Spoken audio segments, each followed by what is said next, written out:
네. 로봇 청소기 하나 구입하시려고요? 아 근데 진짜 갈 데가 얘가 움직일 곳이 없어요. 저희는 아마 한 이 책상만한 그 공간에서 계속 혼자 계속 왔다 갔다 이거 춤추고 있을 거예요 아마. 예. 돌아다니지 어쨌든, 못합니다. 예, 로봇 청소기가 됐던 뭐 직접 하던 저는 진짜 효녀거든요. 자타공인이에요. 네, 정말 네, 물어보세요. 네. 아이, 엄마한테 그럼요. 전화해 볼까요? 아예 아닙니다. 예. 이거 충분히 다 효도는 다 유명하죠. 예. 자 그러면 또 부모님께 집 사드릴 생각에 또 젖어 있는 우리 효도은 씨를 위해서 오늘은 또 부동산 이야기 잠깐 한번 좀 나눠보면 어떨까 싶습니다. 오늘 보신 분은요. 미래세증권 네. 허혁재 부동산 수석 컨설턴트 함께합니다. 예, 어서 반갑습니다. 오세요. 허혁재입니다. 반갑습니다. 네, 반갑습니다. 네. 예전에 한번 저 글로벌 라이브인가요? 그때 한번 저녁 예, 시간이었나? 4월 달에 나왔었습니다. 아 그때 뵀었죠. 예. 네. 자 우리 부동산. 부동산은 근데 어떤 내용을 저희한테 전해주시든 아마 이 댓글창에서는 굉장히 좀 논란이 또 있을 겁니다. 예. 네, 너무 그 마음 쓰지 마시고요. 예. 예, 알겠습니다. 네, 워낙 이제 예민해 부동산이 모두가 플레이어잖아요 이거는. 그러니까 안 네. 가지고 있는 저 같은 사람은 네. 가격이 조금 떨어져야 내가 내 집 마련을 할 수 있다 싶은데 이미 가지고 있는 분들 특히나 이제 좀 대출이 많은 분들은 이게 올라야 살잖아요. 그렇죠. 네. 이게 죽고 사는 문제입니다, 진짜. 살 사람 혹은 산 사람밖에 없기 때문에 네, 둘둘이죠, 반반이죠. 그래서 이거는 정말 굉장히 민감할 수 있으나 오늘도 팩트 위주로 그리고 현재 이 부동산 시장이 벌어지고 있는 그 현장 위주로 네. 정확하게 좀 사실 위주로 좀 가보겠습니다. 네, 알겠습니다. 자 일단 그 요즘 하락 소식이 참 많이 들립니다. 뭐 역대급 서울 아파트 하락, 뭐 2주째 계속된다, 뭐 몇 프로 빠졌다, 뭐 지방은 난리다, 뭐 이런 등등의 뉴스들을 저희가 자주 접하는데 예. 그게 이제 실제로 정말 그 정도인지 아니면 네. 기사들이 조금 자극적으로 쓰는 경우들이 있으니까 어. 그 정도인지 한번 좀 실황은 어떻습니까? 일단 매주 오늘 목요일이잖아요. 네. 매주 목요일날 한국부동산원에서 발표를 합니다. 서울 아파트 가격이 이번 주 당연히 떨어졌고요. 네. 25주 연속 떨어지면서 5월 말부터 거의 6개월 정도 떨어지고 있습니다. 예. 근데 이제 반년. 낙폭이 더 커지고 있거든요. 그래요? 예, 지난주 같은 경우 0.38%여갖고 네. 역대급이다 했는데 이번에 다시 0.47% 떨어지면서 낙폭이 점점 커지면서 가격 하락세가 계속 이어지고 있습니다. 호성이 저 궁금한 게 일단 하나 있는데요. 그동안에 아파트값 이제 평균적으로 굉장히 많이 올랐던 시기가 최근 2010년 들어서 한 2번, 3번 정도 있었잖아요. 예. 그때 평균적으로 가격이 얼마나 몇 %나 올랐죠? 고점 대비. 네. 고점 대비해서 지금 2013년부터 오르기 시작했거든요. 작년까지 올랐으니까 이제 무려 9년 동안 올랐습니다. 네. 그래서 10억 하는 아파트가 있다라고 하게 되면은 보통 2.5배에서 3배, 25억에서 30억까지 올랐고요. 근데 그거에 비해서 지금 떨어진 거는 떨어진 어떻게 거는 비교하면? 지금 시세 자체는 이제 네. 좀 낮게 평가되고 있는데 실거래가로는 좀 많이 떨어졌거든요. 그래서 도봉구나 노원구 이쪽에 이제 실거래된 아파트들은 고점 대비해서 한 40% 떨어졌습니다. 진짜요? 예, 그렇게 빨리 떨어졌다고요? 예 맞습니다. 예를 들면 그리고- 10억짜리가 6억 됐다고요? 예 맞습니다. 에이 설마. 그러니까 이렇게 올랐는데 지금 예. 오른 거에 절반 가까이를 되돌린 이제 거네요. 최고점 대비해서 실거래가 워낙 적거든요. 적다 보니까 실거래 거래되는 것 자체가 이게 정말 시세가 맞냐 이런 논쟁은 있을 수 있는데 네. 거래된 것들은 지금 한 최고가 대비 한 40% 빠져 있고요. 진짜요? 예, 송파구 같은 경우에도 최고가 대비 30% 빠져 있습니다. 어디가요? 잠실 아파트가 이제 가장 대표적이거잖아요. 엘스 아파트, 리센스 아파트인데 네. 그게 작년 10월달에 최고가 27억을 찍었습니다. 네. 근데 이제 1층을 제외하고요. 최근에 최저가 지금 게 19억 5천을 찍었어요. 실거래 가격이요? 예, 실거래 그거 가격이요. 뭐 증여 이런 거 아니고요? 예, 아니고요. 최근에는 증여 같은 경우는 아예 거래살이 안 뜨고요. 직거래 같은 건 직이라고 뜨거든요. 네. 직거래 없이만 이제 19억 5천까지 떨어져 있고 그러다 보니까 최근에 이 가격이 떨어져 있는데 이걸 팔아야 되나 고민하시는 분들이 계시거든요. 근데 잠실 같은 경우 워낙에 팔고 나가야 되시는 분들이 좀 있으세요. 왜요? 그게 왜 잠실이 유독 떨어졌냐? 뭐 잠실은 30% 떨어졌는데 옆에 강남구의 아파트는 10%밖에 안 떨어졌고요. 그러니까요. 또 거래가 안 된 아파트들은 시세가 안 잡히니까 안 떨어졌네. 이런 경우도 있고요. 또 서초구에 재건축 이슈가 있는 아파트는 또 10% 올랐어요. 신고가 나오기도 했죠. 예. 네. 근데 이제 왜 잠실 아파트 이렇게 떨어지냐면은 일단 세대 수가 많아요. 많죠? 세대 수가 5천 세대 되거든요. S 리센스 합치면 거의 만 세대가 넘어갑니다. 네. 세대 수가 많다는 거는 그 안에 계신 분들이 다양한 상황에 놓여 있다는 거예요. 그 상황 중에 하나가 뭐냐면은 내가 집이 있는데 이사를 해야 돼요. 네. 근데 이 잔금을 치러야지 네. 이사를 할 수 있어. 아, 그래서 금매. 급하구나. 그러면 금매로 나갈 수밖에 없죠. 근데 이렇게 금매로 하면 그러면 불리한 거 아니냐라고 할 수 있는데 우리가 1세대 1주택은 비과세를 하잖아요. 네. 12억 이하는. 그러면 금매로 하더라도 양도세를 내는 것보다 유리한 거예요. 아. 그러다 보니까 낮춰서 금매가 파는 게. 되는 거죠. 네. 근데 특히 왜 잠실이 이슈가 되냐면은 가격 하락은 지금 금리 때문에 사겠다는 사람이 없고 그러다 보니까 가격이 떨어지고 있는데 그 전에 이미 좀 떨어지기 시작했거든요. 사실 떨어지기 시작한 건 작년 11월부터예요. 11월, 12월, 1월, 2월 달에 가격이 안 좋았는데 네. 9월, 3월 달에 대선이 있은 이후에 완화가 될 것 같다. 그래서 4월 달, 5월 달 올랐거든요. 네, 3월, 4월 올랐다가 언제부터 떨어졌냐면 현 정부 출범일부터 떨어집니다. 그래요? 네, 현 정부 출범일에 뭘 발표하냐면은 다주택자에 대한 양도세를 중과했었는데 네. 1년 동안 일반 과세를 하겠다 그래요. 그러다 보니까 그동안 그럼 그 양도세가 가격에 이건 플러스 될 요인이잖아요. 원래 마이너스 될 빨리 요인이죠. 팔아야 중과를 유예하는 게 예, 세금을 기회. 많이 냈었는데 네. 지금 팔면은 세금을 많이 내는 거를 없애주고 일반 과세를 해주겠다는 거거든요. 네. 그러면 다주택자리 그 동안은 아. 양도세를 많이 내야 되니까 매물을 안 부담스럽죠. 내놨는데 지금 빨리 팔면 이건 좀 해줄게. 예, 올해 5월 10일부터 내년 5월 9일까지 팔게 되면은 양도세 일반 과세 해줄게라고 했던 거죠. 네. 근데 그때 어떤 일이 벌어지냐면은 잠실에 있는 85제곱미터 아파트가 22억 5천에 거래가 됩니다. 근데 22억 5천에 거래된 아파트는 양도세를 일반 과세 받기 위함이 첫 번째고요. 네. 두 번째 6월 1일부 기준으로 종부세를 계산하거든요. 아. 5월 그 말에 전에. 해서 종부세도 피하겠다는 그쵸. 거죠. 근데 이게 이 기사가 언제 크게 대속 특별되냐? 6월 초에 대속 특별돼요. 네.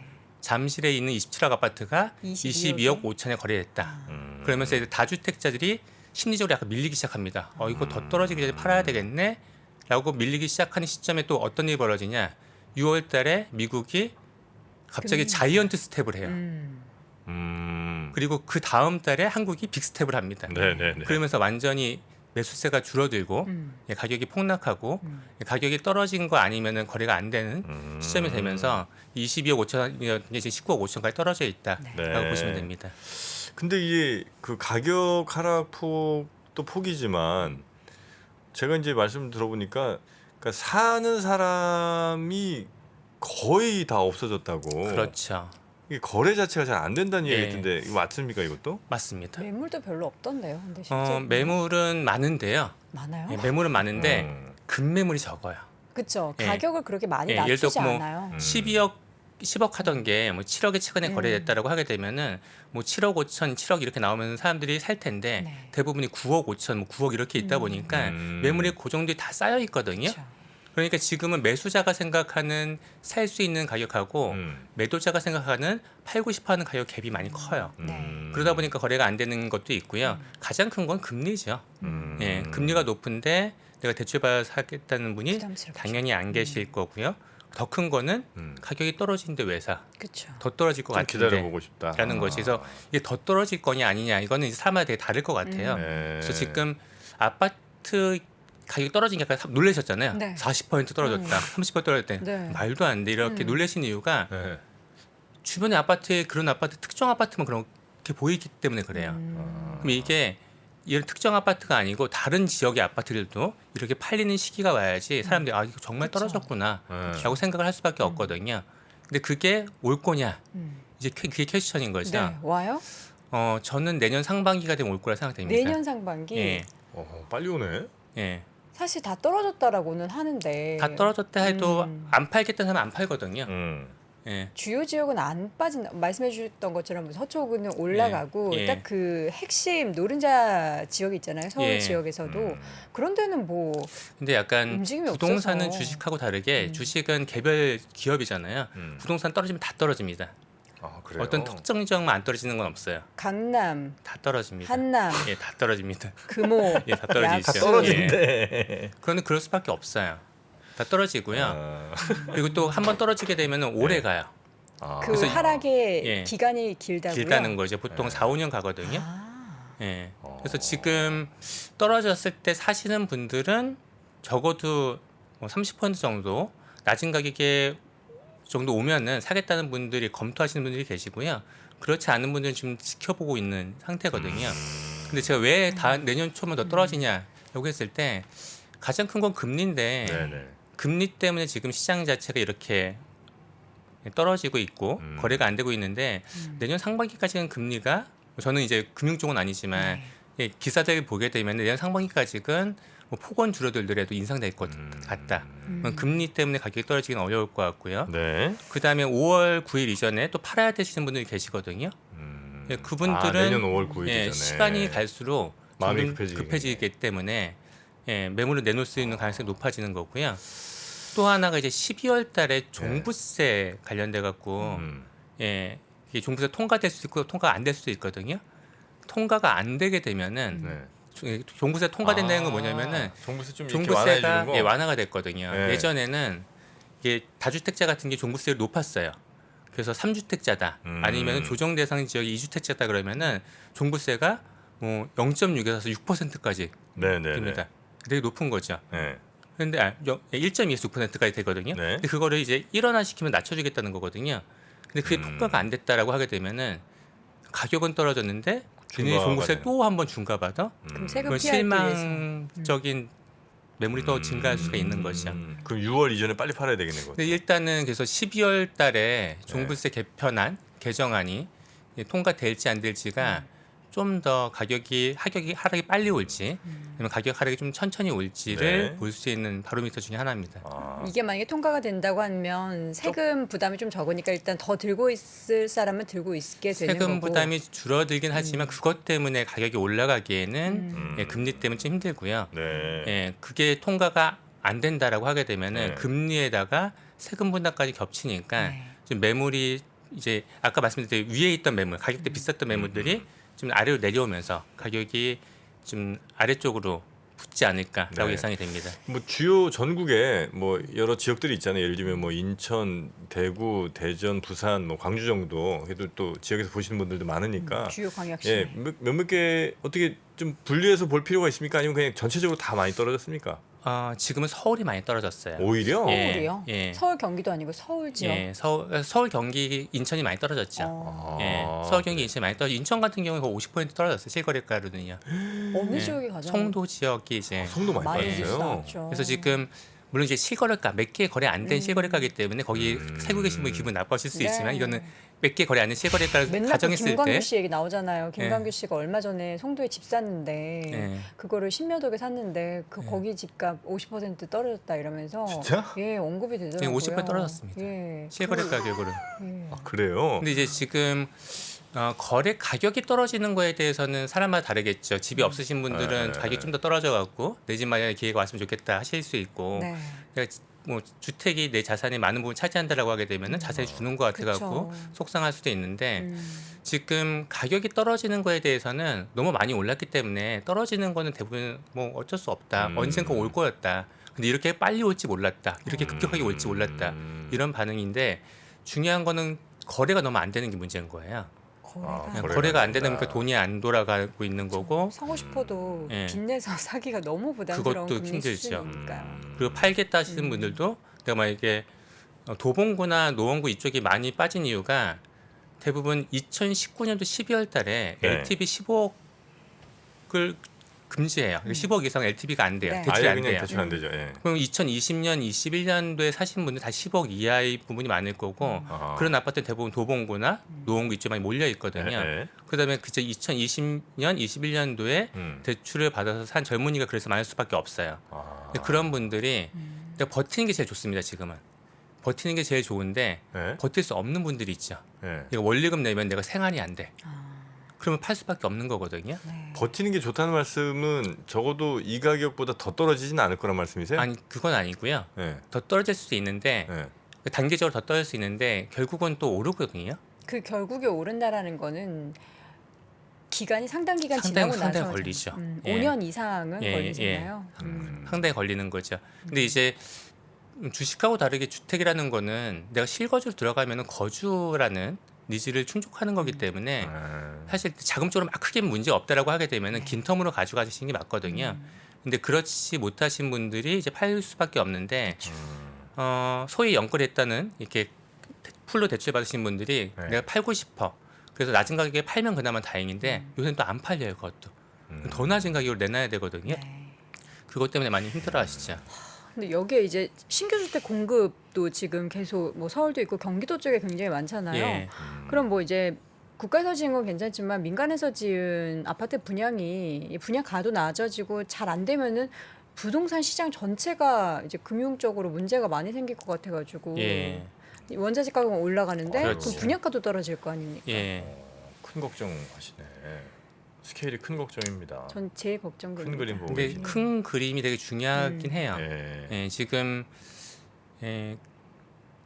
이쯤에서 둔촌주공 아파트가 네. 예, 분양을 하는데 그게 약간 바로미터가 될 수 있거든요. 그게 분양을 잘 되냐 안 되냐.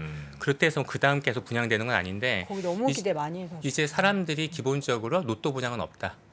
아. 사실 샀을 때 한 뭐 5억 10억 프리미엄 팍 받고 이런 건 지금 없다. 분양가로 하게 되면은 이제 25평형이 12억 딱 맞췄거든요. 대출될 수 있게 11억 얼마 맞췄고 그 다음에 30평대는 그보다 비싼 뭐 15억 16억 대요. 확장하면 16억 대거든요. 그러면 잠실 아파트하고 3억 차이인 거예요. 그러면 아무리 신축이라 하더라도 잠실하고 둔촌주공은 약간 사람이 생각하는 가치에 따라 달라지겠지만 입지적으로 봤을 때는 잠실 들어가죠. 3억 차이면 들어가지? 라는 생각하거든요. 그 얘기 뭐냐면 내가 분양받는 이 집을 사지. 이렇게 되는 거죠. 어차피 거기도 대출 안 되거든요. 네. 30평대는. 그래서 분양 시장 자체가 예전같이 로또 분양 그런 게 없을 거고 예, 그래서 분양이 나중에 미분양되면은 이거 어떻게 네. 할 거냐 이런 고민도 있고 그래서 네. 정부가 규제 지역 해제를 했잖아요. 그러니까 예, 저희도 아마 뉴스 시간에 전해드린 것 같은데 서울이랑 그 경기 몇몇 곳 빼고는 다 해제했죠. 예, 했죠. 어디 빼고 다 지금 서울 했잖아요. 25개구는 당연히 규제 지역으로 묶여 있고요. 그다음에 서울의 접한 연접 지역들, 그래서 과천, 하남, 광명, 그래서 성남에서는 예, 수정구하고 분당구, 핫한 지역만 딱 뺐군요. 예, 그렇게 해놨는데 일단 규제 지역이라는 것 자체는 막 너무나 화랑이면은 규제 지역을 또 묶는 거고 또 시장이 너무 안 좋아지면 또 규제가 다 없어지거든요. 그쵸. 근데 이번에 이제 서울 이 말씀드린 대로 이 전반적인 시세가 아니다 보니까 서울 해제하기 힘든 거예요. 예, 몇몇 아파트가 급락한 거고 어디는 거래가 안 되고 어디는 또 비싸게 네. 거래되고 이러다 보니까 그래서 이건 해제 안 한 건데 이거를 해제하는 시점이 아마 거래가 늘어나는 시점이 되지 않을까 생각됩니다.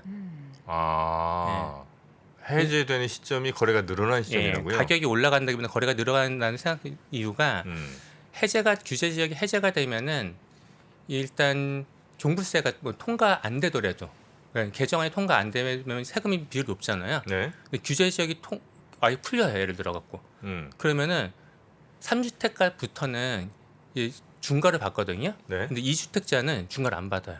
네. 그러면 내가 주택이 하나 있어도 주택 하나 더 사도 종부세 부담이 없는 거예요. 네.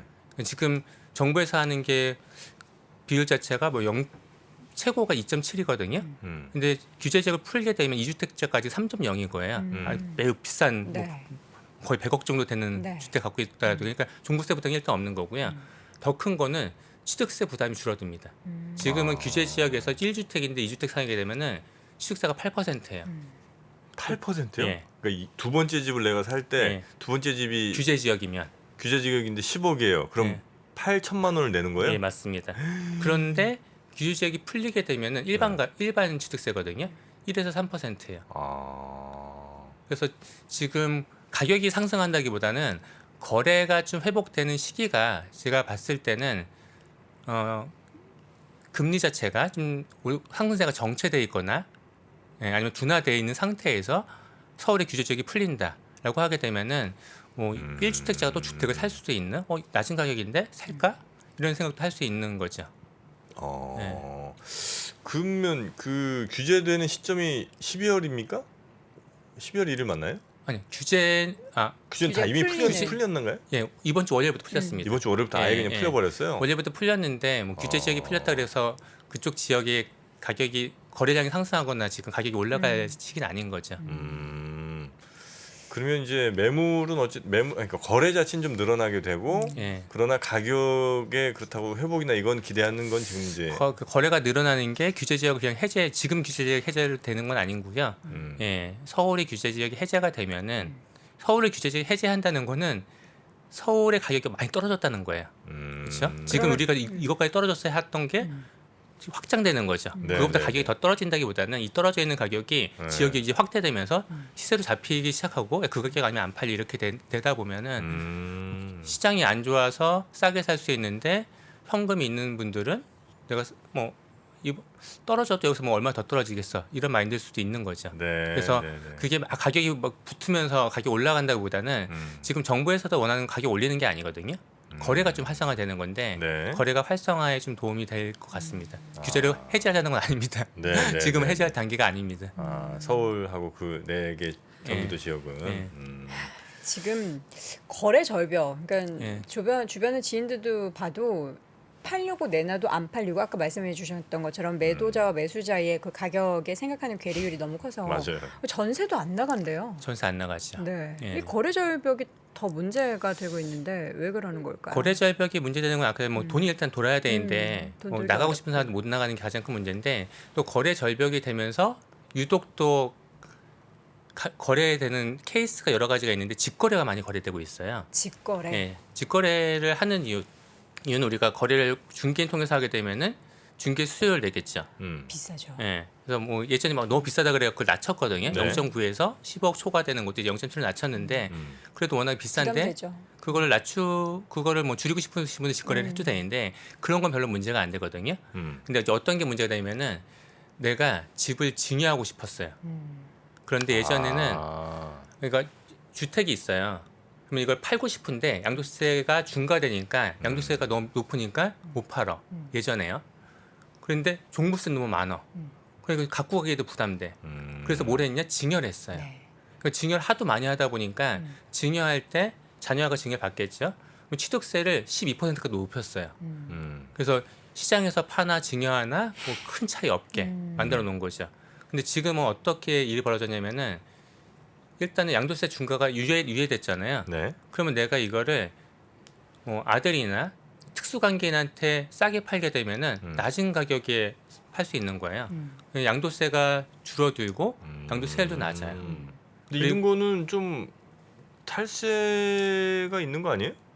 근데 법으로는 어떻게 되어 있냐면은 이렇게 12억 5천만 원짜리 아파트가 있었어요. 네. 그냥 누가 이사를 가기 위해서 이거를 20%싼 10억에 팔았어. 네. 그럼 10억에 팔면은 이게 시세가 됩니다. 이 시세에서 직거래는 3억이나 30% 중에서 낮은 금액. 그럼 10억이면은 30%가 3억이죠. 7억이잖아요. 네. 7억에 직거래를 할 수 있어요. 그 정도까지는 해도 된다는 네, 거예요? 그 정도까지 해도 돼요. 그러면 이제 근데 양도세는 10억 기준으로 냅니다. 10억에 양도세를 내는 거고 이 7억에 뭐 10억짜리 어떻게 보면 뭐 최근 거래가 10억이니까 10억짜리를 7억에 자녀한테 넘기는 거죠. 그래서 이거를 유불리를 따지기 시작했어요. 다주택자들이. 네. 그래서 양도세가 많고 나는 자녀가 자금 여력이 없다 이런 분들은 증여를 하는 거고요. 그래서 여전히 증여가 많이 되고 있습니다. 나는 양도세가 적고 자녀가 이런 자금력이 있다 이런 분들은 직거래를 하고 있습니다. 근데 이런 직거래가 생기게 되면 어떤 일이 벌어지냐면은 7억이 거래되잖아요. 그러면 직이라고 찍혀요 요새는요. 작년 11월부터 찍힙니다. 가격 혼동이 없이. 하지만 아까 말씀드리니까 신문 같은 데서는 이게 되게 좋은 거리인 거죠. 뉴스거리인 거죠. 그래서 오늘도 뭐 뉴스 하나 나왔더라고요. 예. 21억짜리 아파트 아들한테 1억 계약금 받고 거기에 이제 전세로 10몇 억인가 이제 아빠가 다시 들어간 거예요. 예. 근데 그거에 이제 들통 나가지고 뭐 그걸로 뭐 이슈가 됐더라고요. 그래서 최근에 이제 고덕 그라시움 아파트가 이제 네. 직거래 사례가 있는데 작년 8월달에 16억 6천이었거든요. 네. 그게 올해 10월달에 12억에 거래가 됩니다. 이미 이제 직거래로 아니 그러니까 그 일반 거래로 28% 떨어진 네. 거예요. 네. 근데 12억이 딱 거래가 되니까 네. 이번 달에 한 달 지났죠. 바로 9억에 직거래가 딱 떠요. 3억과 그 3% 상위. 근데 이게 어떤 일이 벌어지냐면은 누가 막 팔고 싶고 꼭 팔아야 되는 사람이 있는데 사겠다는 사람이 없잖아요. 그러면은 중개인은 이것도 팔아야지 그렇죠. 예, 수수료를 수수료 받죠. 받잖아요. 그래서 뭐 최근 최저가 12억인데 이게 직이라고 찍혀 있지만 사람들이 이거를 기준 생각한다. 이거보다 낮을 수는 없지만 그래도 이거보다 크게 차이가 나면 사람들이 안 산다. 급하면 좀 파셔야 된다. 또 이렇게 말씀을 하십니다. 그래서 이게 지금 봤을 때는 이제 큰 단지 같은 경우에는 훅 풀리면 한번 이제 일단 바로 직거래는 안 되고요. 한번 금매가 나오면은 네. 그거 기준으로 직거래가 한 번 발생합니다. 네. 그러면 사람들이 이제 그 금매와 직거래 요 사이에서 이제 와닿았다. 고민을 하는 거죠. 그래서 최근에는 파시겠다는 분도 있지만 이 정도 떨어졌으면 사도 되지 않나?라는 분도 많지 않아요. 근데 좀 있으십니다. 생겨나고 있군요. 그래서 잠실의 19억에서 20억대가 최근에 거래가 좀 됐어요. 예. 요 정도는 요 살만하다. 정도면 살만하다라고 생각하신 거죠. 근데 이제 보통 아파트 가격이나 뭐 빌라 가격이 이렇게 떨어지면 문제가 되는 게 아파트들은 보통 뭐 전세가율이 꽤 높은 지역이 많잖아요. 뭐 아주 비싼 동네는 아니겠습니다만 뭐 한 10억짜리 아파트에 한 7, 8억 전세 들어간 데는 꽤 많잖아요. 보통 이제 서울의 아파트가 전세가율이 60% 정도 되거든요. 네. 10억 아파트 따르면 전세가 한 6억? 6억? 요 정도 된다고 보시면 될 것 같아요. 네. 그런 경우에 이제 아파트가 한 6억 근처로까지 떨어지면 만약에 예. 한 3, 40% 떨어졌다 치고 예. 그럼 이제 전세금을 못 내줄 상황이라든지 아니면 다음 전세 들어오실 분들이 그보다 훨씬 싼 가격을 원하니까 그 돈을 다 이제 못 줘서 막 이사할 때 힘든 이런 일들이 생겨나잖아요. 생겨나죠. 그게 이제 본격화되기 시작하는 게 이제 곧 올 상황들 아닙니까 혹시? 이미 왔고요. 왔어요? 예. 그래서 지금 전세 가격은 왜 떨어지냐? 그런데 매매 가격 그래 너무 많이 올랐고 가격이 더 떨어질 것 같았고 금리가 높으니까 사람들이 안 사니까 가격이 떨어지는데 전세 가격이 왜 떨어지냐? 말씀하신 대로 전세 가격이 전세 가율이 있기 때문에 거기에 비례해서 좀 움직이거든요. 네. 근데 아파트 가격이 10억에서 예를 들어 7억으로 떨어졌어요. 극단적 예를 해서 그러면은 6억에 누가 전세에 들어가겠냐는 거죠. 그러니까. 안 들어가겠죠. 네. 그래서 일반적으로 아파트 가격이 처음에 하락 초창기에는 매매 가격이 떨어지면은 전세 가격도 같이 떨어집니다. 아. 그러면은 7억이면은 내가 6억의 전세가 아니고 뭐 4억 2천, 네. 60%이 정도의 이제 전세를 사는 거죠. 근데 여기서 이제 또 어떤 일이 발생하냐면은 말씀하신 대로 내가 6억의 전세를 하는데 예를 들어 주변 다 이제는 4억에 거래를 하는 시장이야. 그런데 세입자가 저 이거 4억 안 해주면 이사 갈래요? 라고 하게 되면은 임대인 입장에서는 팔 수도 없고 안 팔리니까 또 새로운 세입자 하면은 중개도 쓰는데 빨리 전세 된다는 보장도 없어요. 네네네. 근데 만약에 돈이 없어. 그러면 되게 난감하잖아요. 네. 그래서 여기서 어떤 일까지 벌어지냐면은 내가 4억에 계약을 해줄 텐데 내가 2억이 없다 지금. 나한테 돈을 빌려줘라?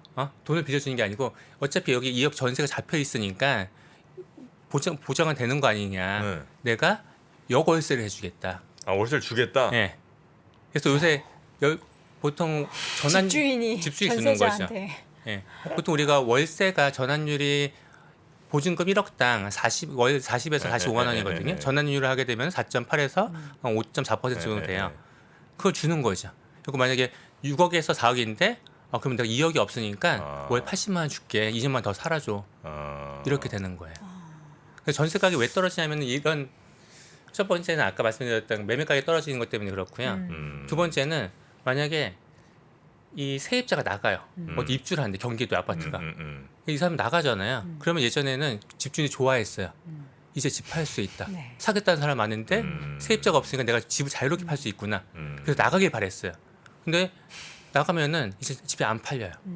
예전에는 집이 전세가 없어지면은 매매나 전세 둘 중에 하나를 양자택일을 하고 제가 선택하면 됐거든요. 집이 안 팔리니까 다 전세로 나오는 거예요. 그러니까 또 매물이 많아지니까 전세가격이 떨어질 수밖에 없죠. 네. 네. 거기다가 사람들이 전세 선호하냐?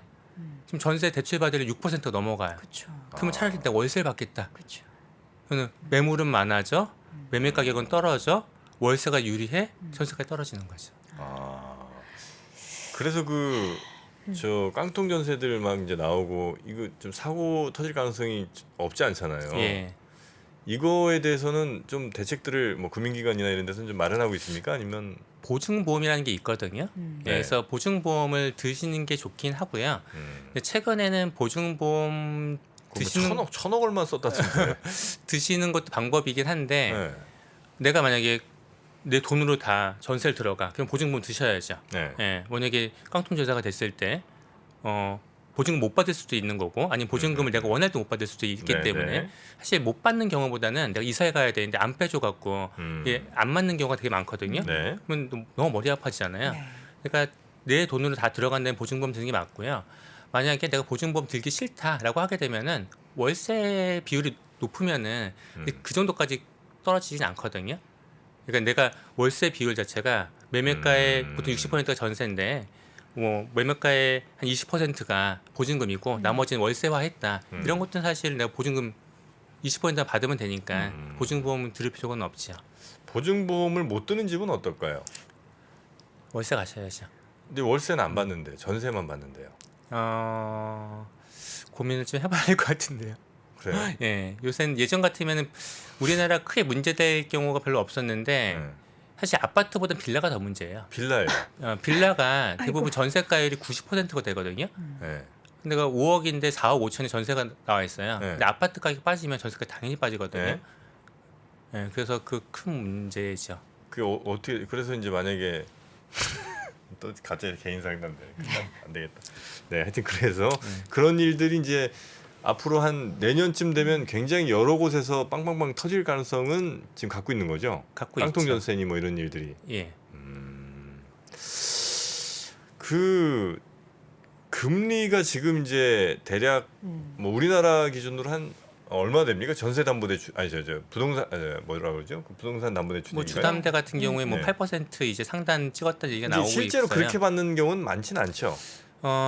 상단이기 때문에 네. 지금 보통 일반적으로 대출한다라고 하기엔 6% 정도 생각하셔야 됩니다. 6% 정도. 예. 와. 6%면 억당 50이거든요. 와. 월 50. 5억 예. 받으면은 250만 원 원씩 내셔야 내- 됩니다. 와. 그것도 이자만. 그렇죠. 머리 예. 아파. 야, 그러면 그거 감당하기가 쉽지 않죠. 쉽지 않은 분들이 아. 정말 많을 것 같은데. 우리가 그 기준금리 0.5%였을 때 네. 대출금리 2% 초반이었어요. 아. 거의 3배 오른 겁니다. 근데 대부분이 이제 대출을 풀로 마시는 분들은 이 2% 초반에 맞춰 갖고 내가 상환 계획을 세워놨던 분들이시거든요. 그러니까 이제 힘들어지시는 거죠. 아, 내년에 결혼 못 하겠네요, 저. 또 이자 때문에 못해 이제. 근데 이게 금리가 외국 같은 경우는 그 고정금리가 많다면서요. 근데 우리나라는 변동금리 비율이 얼마나 됩니까? 근데 선택하기 나름인데 지금 변동금 요 최근에는 네. 변동금리보다 고정금리를 또 많이 해요. 지금 이 상황에서 예, 더 오를 거라 생각하는 거죠. 이 금리보다? 예, 이 금리보다 더 올라갈 걸 생각을 하니까 고정금리를 좀 많이 하는 거고요. 네. 예, 아, 그래요. 예, 근데 지금 이제 이미 산 분들 계시잖아요. 예. 이미 산 분들은 예를 들어 내가 고정을 했거나 혹은 이제 변동을 했거나 그걸 이제 바꾸지 못할 테니까. 예. 그러면 고정금리 하신 분들이야 뭐 큰 걱정 없이 이자율이 그렇게 높지 않은 상황에서 예. 가실 텐데 만약 변동금리 하신 분들은 이제부터 막 부담이 엄청 커지는 거잖아요. 점점 커지죠. 예, 그럼 이제 그걸 견뎌내거나 아니면 팔거나 예. 이럴 그리고 최근에 그리고 고정금리 하시는 분들이 왜 많을까를 생각해 보면은 네. 고정금리를 하고 있으면은 아직까지는 금리 상승 추이니까 변동금리보다 유리하다라고 생각을 할 것 같고요.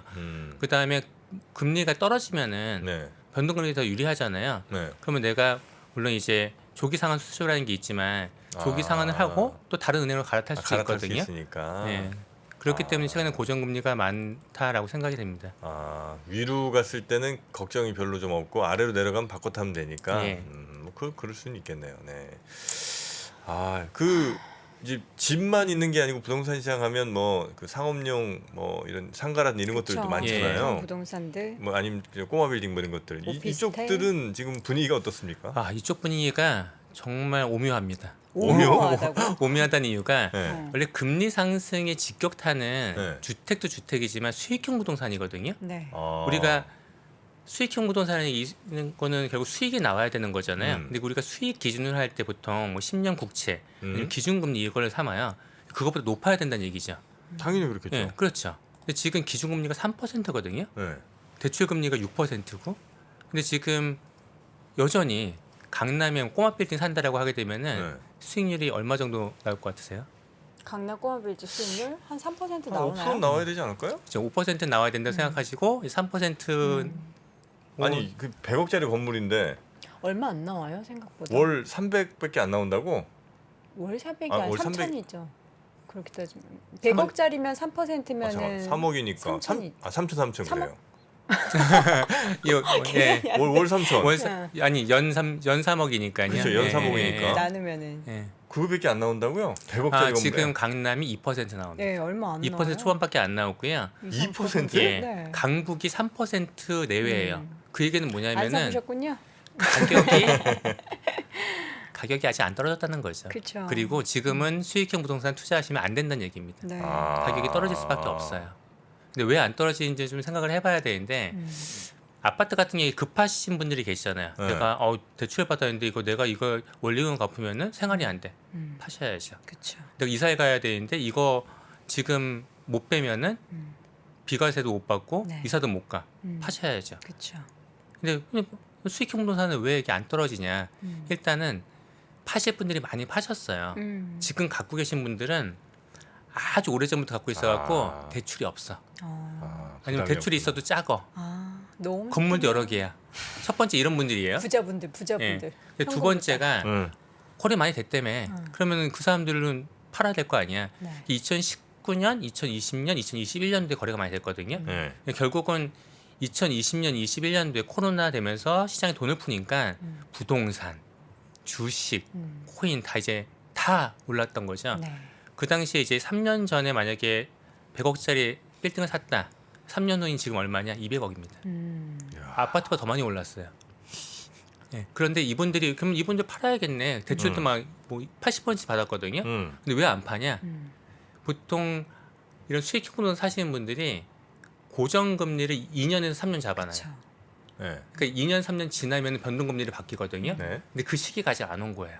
버틸 수 있는 시기가 근데 이제 남아있군요. 그 시기가 오게 되면은 갑자기 난 2% 초반에 받았는데 5% 후반, 6% 초반이 되는 거거든요. 그때 금매물이 쏟아지죠. 금매물 쏟아지죠. 그게 언제쯤인가요? 전 내년 상반기 봅니다. 예. 일단은 지금은 거래가 안 돼요. 근데 그때도 뭘 내년 노리는 눈빛인데. 아니 궁금해서. 근데 그때 상반기가 돼도 예. 어쨌든 그때 새로 들어가는 분들은 그 높아진 금리로 대출을 받아서 그래서 지금은 대출 받아서 하시는 분은 없으세요. 현금 이미 부자분들. 작년 하반기부터 개인들은 안 사기 시작했어요. 너무 비싸다. 작년 하반기에는 그래서 법인들이 사업 목적으로 사겠다는 니즈가 좀 있었고요. 올해 상반기가 되면서 금리가 아직 본격적으로 오르진 않았는데 법인들도 사옥으로 사기도 비싸다 이런 상태인 거예요. 그렇죠. 그리고 이제 하반기가 되면서 네. 이건 대출받아 살 수가 없다라고 된 거죠. 그래서 정말 꼭 필요해서 사옥으로 들어가야 되는 분들만 사시는데 그 수요가 되게 적어요. 아니 이제 제가 요새 경매를 많이 보거든요. 물건들 뭐가 나오나? 근데 아직은 막 그렇게 쏟아지진 안 않더라고요. 쏟아지죠. 근데 그래요? 그게 이제 내년쯤 되면은 훨씬 더 많은 종류의 근데 경매로 쏟아지기 전에 금매로 나올 가능성이 높죠. 아무래도요. 예. 그래요. 그러면 예를 들어 뭐 수익형 부동산인데 건물 꼬마비 빌딩에서 그냥 3% 나온다고 치고요. 예. 그게 이자 낼 거 다 내고 남은 돈이 3%라는 얘기 아니죠, 그죠? 아니죠. 거기 돈에서 거의 이자도 내야 된다는 거죠? 거의 50% 세금 그쵸. 낸다 보시면 되십니다.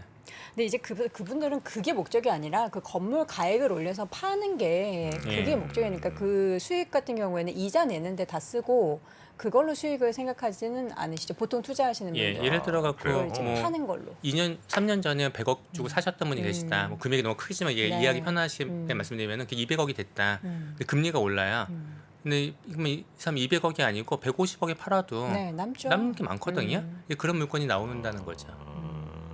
그 건물 있는 분들이 물론 이제 월세로 수익을 누리시는 분들도 있지만 보통 이제 그런 걸로 수익화해서 매도하는 매각 수익을 누리시는 분들이 훨씬 많죠. 네. 근데 그런 거는 이렇게 팔고 사고 혹은 갖고 있을 때 세금 많이 나오지 않아요? 뭐 한 100억짜리 건물이라고 치면? 세금 나와도 남죠. 일단은 뭐 취득세는 뭐 4.6% 고정인 거고 어. 종부세 자체가 아주 많이 갖고 있는 사람이 종부세가 안 나오거든요. 그래서 종부세 부담은 좀 적은 편이에요. 근데 보유세 부담은 적은데 양도세가 이제 당연히 차익이 나오면 많이 가져갈 수밖에 없는데 뭐 중과되는 건 아니니까. 네, 네. 예. 법인 같은 경우에 그리고 개인이 매매하는 것보다 취득세나 뭐 이런 게 좀 싸가지고 아무리 부동산 법인만 설립하세요. 공인중개사 자격증이 있어요. 아 예. 네. 아, 그러면 크게 보자면 앞으로 한 몇 년 정도는 그러니까 일단은 내년까지는 이제 쭉 하락세. 떨어지고 그다음에 그 떨어진 게 쭉 유지될 가능성이 높다 이렇게 이제 보시는 거예요? 그래서 일단은 올해 내년에는 투자를 가능한 안 하시는수록 시간이 지날수록 가격은 점점 싸지고 더 좋은 물건이 나오기 시작할 거라고 예상이 되고요. 네. 작년 하반기만 하더라도 가격이 떨어지기 시작했어요. 약간씩 많진 않은데. 그리고 올해 상반기에 강남에 좋은 입지가 매물이 나오기 시작했습니다. 근데 가격이 아직 안 떨어졌어요. 그렇죠. 비싼 가격에. 근데 이제는 좋은 입지의 물건들도 가격이 낮아서 올 수 있는 시기가 오지 않을까 예상이 됩니다. 아. 요즘 이제 강남 메인 도로 말고 약간 뒷건물쯤에 큰 건물 말고요. 한 건물가에 뭐 50억에서 100억 사이 이런 좀 중형 그런 건물들도 꽤 많이 매물로 나온다고 하더라고요. 근데 지금은 이제 사실 이제 이전에는 덜컥덜컥 사는 분들도 있었지만 지금은 이제 현금이 없는 이상 덜컥덜컥 사기에는 굉장히 군침이 돌지만 살 수 없는 예, 맞습니다. 그런 근데- 상황이라서 근데 길게 보면 다시 또 올라간다고 보세요? 길게 보면 또 올라가죠. 10년 주기. 근데 지금 시기가 네. 수익형 부동산의 금리가 워낙 시기가 안 좋고요. 아직은 우리나라가 이제 그런 일은 안 벌어졌는데 지금 최근에 뉴스 보게 되면은 이제 뭐 아마존이나 트위터나 감원하기 시작하잖아요. 네네네. 그리고 우리나라의 스타트업들도 영업이익을 내는 스타트업들이 많지가 않거든요. 결국 투자 계속 받아야 돼요. 근데 투자가 끊기기 시작했어요. 그건 무슨 얘기냐면은 결국 돈이 투자금을 많이 받아갖고 지금 강남 쪽에 오피스 공실이 매우 적어요. 그런 회사들이 강남에 큰 빌딩 있으면 건물 한 채 다 쓰고 있습니다. 워낙에 이제 성장 속도도 빠르고 인원들이 많다 보니까. 네네네. 근데 만약에 감원을 하거나 우리나라는 또 감원 쉽지가 않죠. 다 대부분 이 고용 자체가 되게 견고한 편이니까. 근데 내가 비용을 아끼기 위해서 외곽으로 빠질 수가 있어요. 뭐 아주 외곽은 못 빠지겠지만 좀 더 약간 강남권이라고 하게 되면 강남에서 좀 더 가는 그런 외곽으로 빠지기 시작하면은 오피스 임대료 자체도 떨어질 가능성이 높아요. 지금 강남 2% 왜 가능했냐면은 강남에 공실이 거의 없었습니다. 지으면 다 들어와요. 그게 작년까지 상황이었어요. 신축 네, 지역 네. 지하철에서 5분이야 무조건 평당 10만 원 그런 시대였거든요. 그리고 판교에 있는 뭐 IT 회사들도 우리가 판교에 있을 때보다는 강남에 있어야지 더 좋은 직원을 뽑는다 그래갖고 막 옮길라 그런 트렌드였는데 지금 전반적인 상황 자체가 강남의 오피스 시장 자체도 공실이 늘어날 수 있는 상황에 지금 완전 초기에 와 있거든요. 그러면은 가격도 비싸, 금리도 높아, 공실 리스크가 지금은 거의 공실이 없는데 공실이 점점 많아질 게 예상돼. 그러면 공실이 많아지면 인연이 떨어지겠죠. 그러면 상황 자체가 좋지 않죠. 그래서 지금 현금이 좀 있으신 분들은 오히려 뭐 내 건물이 있는데 그걸 내 건물 리노베이션 하기보다는 리노베이션 안 하고 놔두고 현금 갖고 있다가 좀 싸지면 사야지. 네. 이런 분들도 계세요. 근데 보면 생각보다 현금 부자분들이 진짜 많더라고요. 아, 그래요? 나만 빼고 다 현금이 아주 집에 가득가득 쌓여 있어요. 그러니까 그런 분들이 다 기다리고 있는 거잖아요. 지금 떨어지기만을. 떨어져도 우리에게는 높은 금리 때문에 들어갈 엄두가 안 여력이 나는데. 없고 지금 어떻게 300만 그러니까요. 원씩 막 이자 내면서 살아요. 말이 이런 의견은 어떻게 보세요? 그러니까 어쨌든 우리나라도 이제 인구 정점 찍었고 서서히 이제 가잖아요. 그 얘기 많이 하죠. 긴 시간으로 보면 이건 올라갈 수가 없는 구조다. 항상 항상. 부동산 하락을 지금부터 한 주장하는 3년 분들. 동안은 이제 인구론 갖고 이제 얘기가 쭉. 많이 나올 걸로 네. 예상이 됩니다. 예, 예.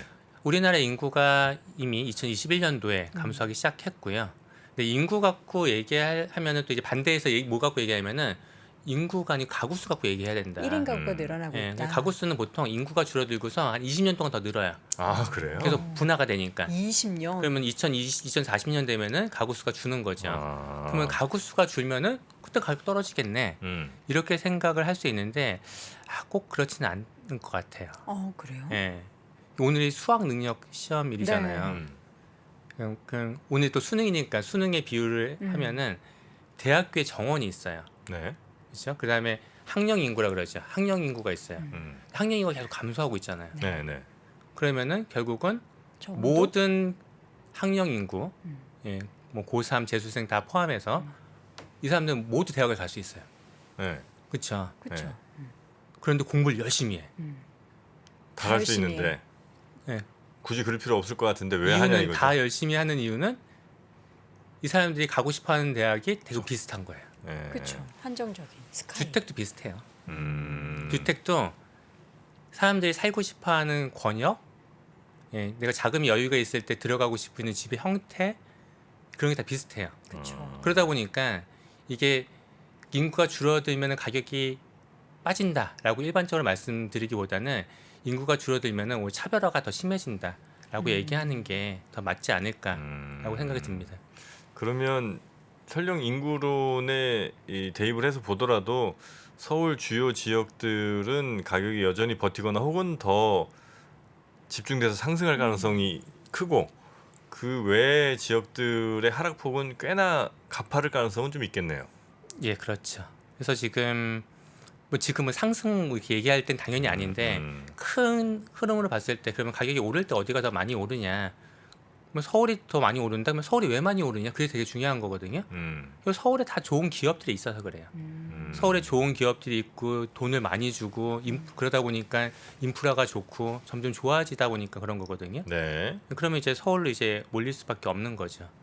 그래서 최근에 종부세를 그러면 나중에 만약에 재산세랑 통합하자 막 이런 얘기도 당연히 나오잖아요. 근데 이제 재산세를 통합하면은 안 되는 이유 아니면 종부세가 생긴 이유 중에 하나가 서울에서 이런 재산세를 그러니까 종부세를 재산세를 내게 되면은 그거는 지방세원이에요. 네. 그러니까 서울시에 써야 되는 거예요. 네. 그런데 우리나라는 거의 서울 일격 중심이기 때문에 네. 서울에 당연히 세원이 많겠죠. 네. 그럼 서울만 계속 좋아질 거 아니에요. 네. 네. 여기서는 쓸 네. 돈이 많으니까. 그래서 그거를 종부세로 걷어갖고 딴 데도 좋게 만들자는 거거든요. 그래서 같은 세율을 낸다라고 하게 되면 종부세가 있는 게 나아요.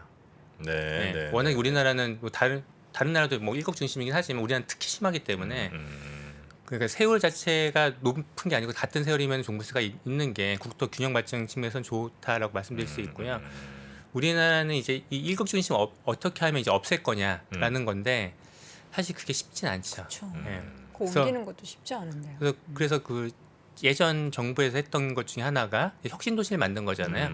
그래서 10개 혁신 도시를 만들었는데 그거를 저는 성공했다 생각해요. 예, 거기에 계신 분들 이제 거주를 이전해야 될 불편함이 있을지 모르지만 결국은 그렇게 혁신 도시가 생기게 되면은 좋은 주거 단지가 되고 거기가 결국은 아파트 단지가 한꺼번에 들어오게 되면은 뭐가 좋아지냐면은 학군이 좋아져요.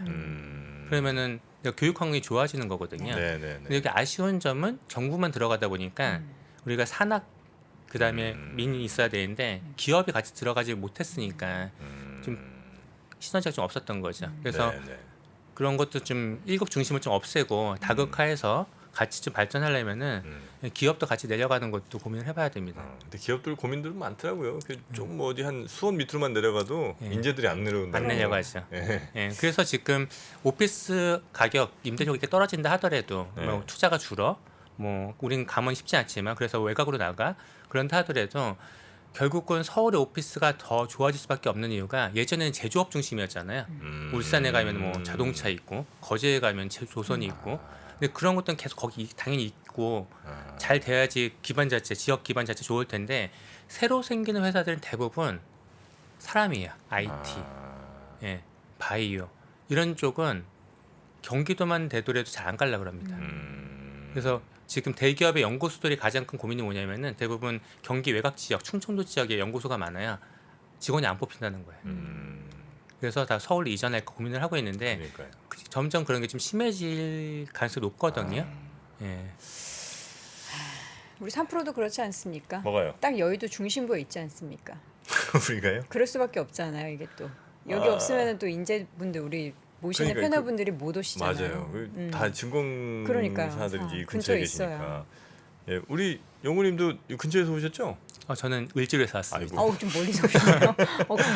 좀 멀리서 금방 오셨네요. 왔습니다. 예. 죄송합니다. 네. 그렇죠. 미래에셋증권은 을지로에 있죠. 아니, 사옥이. 여기도 또 있긴 있으니까. 네. 자, 오늘 저희가 부동산 얘기를 간만에 또 한번 좀 들어봤는데, 조만간 또 오셨으면 좋겠습니다. 오늘 아주 차분차분 설명을 너무 잘해주셔서 네. 사실은 대체로 부동산 어떤 전문가분들 오시면 대체로 막 이 욕들의 전쟁이거든요. 오늘은 클린. 오늘은 예, 굉장히 클린합니다. 네. 네, 그래서 그만큼 아주 높은 퀄리티의 좋은 방송 내용을 좀 전해주셔서 그런 게 네. 아닌가. 다시 한번 깊은 감사 말씀을 좀 드리고요. 네. 혹시 책 쓰신 거 있습니까? 아직 없습니다. 그렇습니까? 네. 다행입니다. 있으면 하나 뭐 홍보 좀 해드리려고 그랬는데 없다니. 대표님 계약 하나 하시죠. 우리 네. 영구님이랑 네. 그럴까요? 그럼 저 미래세 저 자랑 한번 할 시간 30초만 드리겠습니다. 네, 애사심 한번 봐야죠. 미래에셋이 해외 주식 관련돼 갖고는 뭐 월등하게 되게 많은 좋은 인프라도 갖고 있기 네. 때문에 해외 주식을 거래하신다라고 하게 되면은 미래에셋을 통해 갖고 네. 거래하시기 좋을 것 같고요. 저는 이제 미래에셋 자랑보다는 제가 부동산 컨설팅을 하다 보니까 네. 뭐 이런 컨설팅을 어떻게 하면 잘 받을 수 있냐. 근데 네. 모든 금융권들, 은행, 증권, 보험 다 이런 컨설팅 조직을 갖고 있거든요. 네. 그래서 나도 저렇게 컨설팅 받고 싶다 했을 때 이거 전략적인 좀 접근이 필요해요. 그게 뭐냐면은 회사마다 VIP된 허들이 있습니다. 네. 뭐 어디는 뭐 30억 이상이어야 돼, 어디는 10억 이상이어야 돼 이런 허들이 있거든요. 근데 일반적으로 은행은 허들이 되게 높아요. 네. 왜냐면 은행은 현금 자산 많이 그냥 모아두시는 분들 계시기 때문에. 그리고 증권사는 그거보다 약간 낮은 편이에요. 네. 그래서 자금을 어디다 운용할까 했을 때 여러 개 분산하게 되면 이런 서비스 못 받습니다. 그래서 진짜 어딘가 내가 딱 괜찮다라고 하게 되면은 한 곳을 통해 갖고 네. 거기서 거래하고 거기서 이런 서비스까지 받으시는 게 유리하다. 유리하대요. 아, 미래에셋에 몰빵해라. 아니 미래에셋이 아니더라도 어느 증권사 어느 회사든지 그런 식으로 해야지 아. 내가 돈도 투자했고 아. 물론 그렇겠지만 이런 알겠습니다. 서비스도 있기 때문에 그런 서비스 같이 받는 게 좋지 않을까 네. 생각이 듭니다. 알겠습니다. 자, 미래에셋증권의 허혁재 컨설턴트님과 함께 했고요. 야, 끝날 때까지도 진짜 시청자 한 분 거의 안 빠졌습니다. 그러니까요. 네, 보통 이제 시황하고 나서는 네, 이제 조금 거의 10,000명 빠지는데. 가까이 와, 빠지는데 와. 대단합니다. 네. 자, 우리 허혁재 위원님 다음에 또 뵙겠습니다. 고맙습니다. 예, 고맙습니다. 보시면 이제 여기 다이어리가 떡상네즈. 네, 다이어리가 들어 있습니다. 작년에 다이어리를 출시해 여러분과 함께 모은 다이어리 판매금을 청소년의 자립을 지원하는 데 전액 기부했었는데요. 올해도 2023년 다이어리와 함께 따뜻한 연말을 만들어 보려 합니다. 3프로TV 다이어리와 2023년의 시작을 이웃과 함께 나눠보시기 바랍니다.